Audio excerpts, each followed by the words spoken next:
Kumpiyansa ang ilang kongresista na mas maraming impormasyon patungkol sa flood control scandal ang lalabas pag-uwi ni dating Congressman Saldico. Meron din namang naniniwala na hindi simple ang pagpapauwi kay Ko. Yan ang report ni Vel Custodio.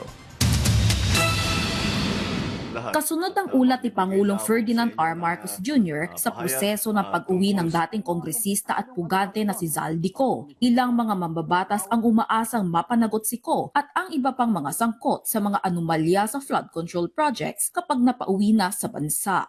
Yung pong kanyang pag-uwi ay magbibigay sa kanya po ng pagkakataon na makapagbigay ng dagdag na impormasyon sa mga usapin po relating to flood control corruption sa iba't ibang bahagi ng bansa. Matagalan natin gustong makauwi si Congressman Zaldi dahil mabibigat yung mga akusasyon niya.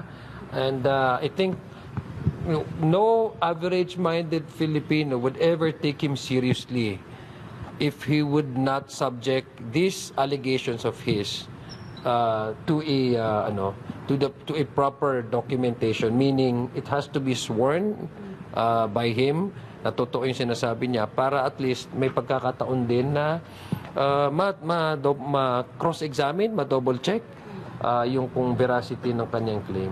Pero ayon kay Bicol Saro Party List Representative Terry Ridon, hindi nawawala ang posibilidad na mag-apply si Ko ng asylum para maantala ang kanyang deportation proceedings. Kailangan ho talaga magkaroon ng paglilinaw kung kailan at papaano ho ba siya makakauwi, lalo't higit.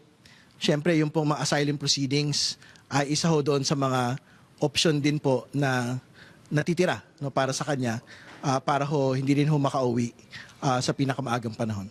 Samantala, bagamat kabilang ang pangalan ni Lanao del Sur 1st District Representative Zia Alonto Adyong sa mga listahan ng 18 Marines sa umano'y nakatanggap ng maleta, kumpiyansa si Adyong na sa pagbalik ni Ko sa bansa ay mapatutunayan ang totoo na ni Sentimo ay hindi aniya siya nakatanggap ng pera.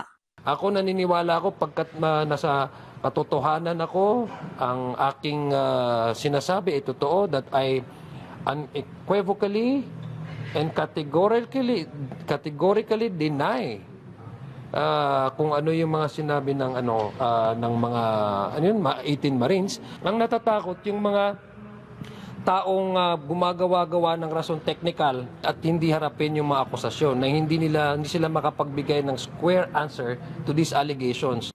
Vel Custodio para sa Pambansang TV sa Bagong Pilipinas.